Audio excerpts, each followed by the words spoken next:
Ladies and gentlemen, boys and girls, technical difficulties. What a fun time this is doing Poetic License, trying to do it live for everybody out there. Share poetry with you guys, share artwork over there for me.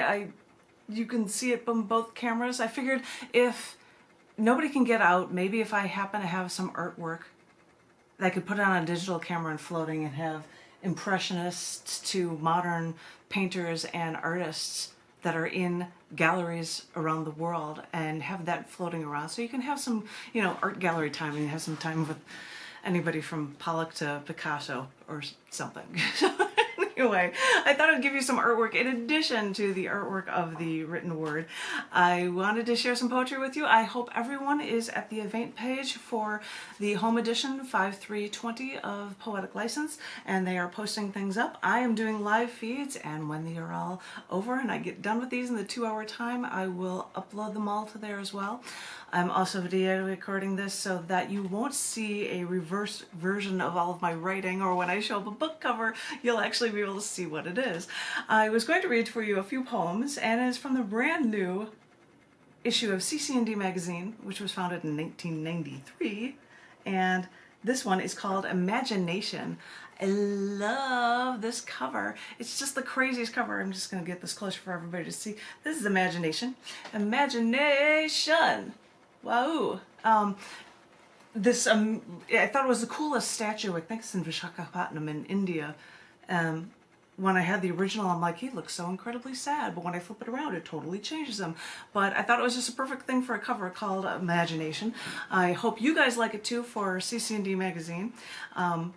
This is actually the issue before the 27-year anniversary issue of cc&d. What? Blows my mind. So yeah, holy cow, 27 years. Did I just say that? So I was going to read to you a few poems that are related to different holidays in May that are in this issue. And as I had said before, because Tom Woodruff, the what I'll call between worlds poet, from another world poet, another Austin transplant that is originally from Australia, he would always come to open mics and have readings, and he would bring like 8 pairs of reading glasses, and I have no idea if they're different intensities or what, but they'd have different colors on them, and so I'd take them and I'd put them on. I wouldn't put them on to put them up to read through because I can't see through them, but I would always do. And so in homage to him, I grabbed a pair of John's reading glasses, and maybe it goes with the poet hat, I have no idea, but I thought we'd see how this would go if I tried to read a couple of poems about different May themes from this new issue of cc&d magazine called Imagination.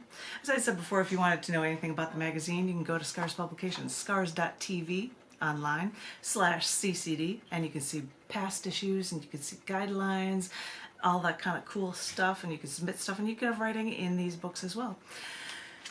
Anywho, back to the poetry. This first poem I was going to share with you is called Vexing, and it was written for the May 14th day in 1878, when the last witchcraft trial was held in the United States. And that was the beginning, that actually began in Salem, Massachusetts. Holy cow. The weird thing about coming up with holidays is you find different things to write about, and you're like, really? That's a thing? So it's fascinating to hear these different things. This one is called Vexing.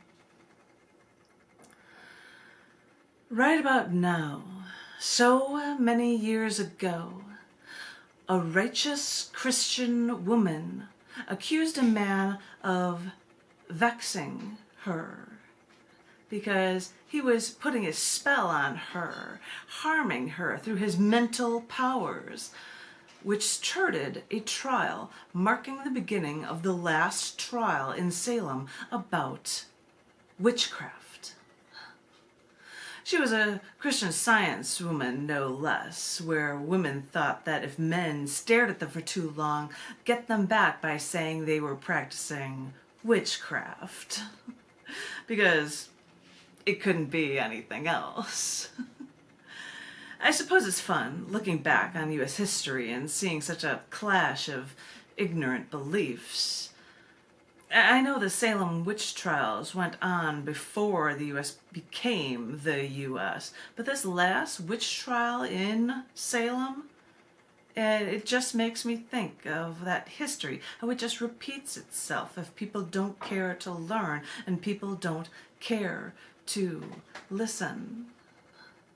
Because if men are staring at me and I'm not backward enough to call their acts an act of witchcraft, I just chalk their ignorance to cultural differences. Because in a foreign land, or, when in a foreign land, or even I can chalk it up to the ever-prevalent sexism rampant in our world. And then I rise above and learn and move on. Oh, this one is another poem that was written for Memorial Day. And it's got pictures of the Great Wall, not the Great Wall, the Vietnam Memorial Wall in Washington, D.C. If I've got a poem in here and I happen to have images for it, I try to paste the image that corresponded with it as an Instagram image with it so that people can see that it existed in different mediums and trying to share the word with people. So this one was in there, a section of this poem, and the poem is called Just Names. I didn't think much of it when I was in Washington, D.C., and the journalist in me was photographing the Vietnam Memorial Wall. While there, I saw a woman there to revere a name etched in stone. Others put flowers there, but I was just there to take pictures of it. That was my job. It was only when they made a traveling wall, only then did I go there with him, all the way up to Kenosha, Wisconsin, so that we could look for our own name reflected upon a life lost in his own family, for it to really hit home. He served for 6 years. He met his end in South Vietnam. He was a Green Beret, but it doesn't say any of that on the wall. His wife never remarried. She stayed in the same house she picked with my cousin all those years. But it doesn't say that on the wall either. There are so many stories that wall cannot begin to explain. Names. Just names is all they share. Okay, now we're going to have to make it more interesting for you. This one was written for May 16th, the day Pope John the 12th died. And you're like, what? What is this going to be about? Get ready for it, you guys. This one's called Vatican Turned into a Whorehouse.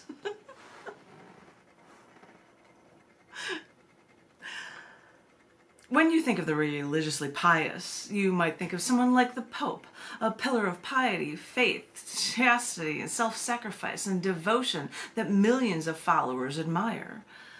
But people who don't know their history may not know that Pope John the 12th, who died some 1,050 years ago in May, he became the Holy Father only as a teen, because Octavius's father, the self-styled Prince of Rome, made the Roman nobles swear that his son would be Pope when the living Pope died. When he did, Octavius became John the 12th, all when he was less than 18 years old. Becoming Pope John the 12th didn't change Octavius, since he preferred living the life of a Chicago mob kingpin versus someone selflessly sacrificing in sacrament. For a few ideas of what made Pope John the 12th stand out, let's start with the fact that he turned the papal palace into a whorehouse. He fornicated with concubines, widows, and even his own niece. Living his whole life in vanity and adultery, he even castrated and murdered a cardinal. Then again, he blinded and murdered his confessor. He took money for ordaining bishops. Hey, that sounds more like an ex-governor of mine in Illinois. He even ordained a 10-year-old boy as a bishop, and once ordained a deacon in a stable. In a stable. This is the king. This is the kind of pope that refused to make the sign of the cross. He toasted to the devil and invoked the names of papal gods while playing dice games. And when he lost, not unlike how many now think of the church, he would use papal funds to pay off his own debts. When he first became pope, he worried about his enemies, so he formed an alliance with Otto I, the King of Germany. But under Otto's new title as the Roman Emperor, Otto realized that John was unreliable, immoral, and a crook. Like, those aren't my words, but those are the words of a historian and a professor. So Otto deposed John from the papacy and put in a puppet pope. You know, a puppet pope. But John, while in exile, recruited an army so that he can go back and regain his throne. Otto charged back to Rome to get rid of John once and for all, but by the time Otto got there, Pope John XII was already dead at age 29. There are no counts of how Pope John XII actually died. Some wonder if his strange husband extracted his revenge after watching John in bed with his wife. But Otto's historian postulated that the devil himself wanted one of his most faithful servants back at his side again. Either way, for this 9 years, this one man could truly be called the most wicked of popes. Now, most may say that Pope John XII was a robber and a murderer, and most forget that he actually worked to reform in the church. And considering some of the improprieties ascribed to men of the cloth now, maybe that's not such a bad idea if there is no salvation even for Pope John XII. He's good to keep in mind when you think that you may have morally strayed. Crazy stories. Now I'm going to finish you with one more poem from cc&d magazine called Imagination. And it is a crazy cool book, and I like the cover for it, and I hope that all of the contributors and all my readers like this book. As I said, if anyone wants to know about it, go to scars.tv/ccd. And you can find out anything you'd like to know, and you can submit writing to it. This last poem for you is titled Journals Extinguished, and it was written for the May 17th date in 1824 of the burning of Lord Byron's journals. For all of us writers, I think you might appreciate this one for this last one in cc&d. This is called Journals Extinguished. The other day I walked into my library, walked over a shelf off to the side, reached down and took out one of my journals. I opened it up to a random page and I started to read about struggles of the time, and I saw the commas, the long dashes and ellipses, and ever so abundantly used in my copy, because even in ranting about my minutiae, I knew when to pause was necessary to let the reader weigh their thoughts about everything the writer has to say. And yes, I may start sentences with and. Or but, or because, since new sentences are often a continuation of the last thought, and the thinking never stops, I may get grandiose with the way I splice my sentences, but I know I'm not the first. Lord Byron was a British poet, politician, and a man who led the Romantic movement. But if you look at his writings, he knew the power of the ellipses and the power of making readers pause to make the poem a part of themselves. and therefore make the poem unique for every reader. This poet knew this, and he also knew to keep people guessing about his personal life as well. So, after he passed away at 36 years old, colleagues of his publisher, a fellow poet, and his companion all decided that to reveal truths in his journals would be too much for the world. So, page by page, they burned all of his diaries. Knowing the power of the written word, and that power in the hands of a gifted writer, that journal burning has been called more than once the greatest crime in literary history. And yes, as I look at my handwritten writings, taking a shelf of books in my library that no one in the world will probably ever read, as a writer, I can still think of these journals as necessary. And they are necessary for anyone who knows anything about literature and the writer's mind.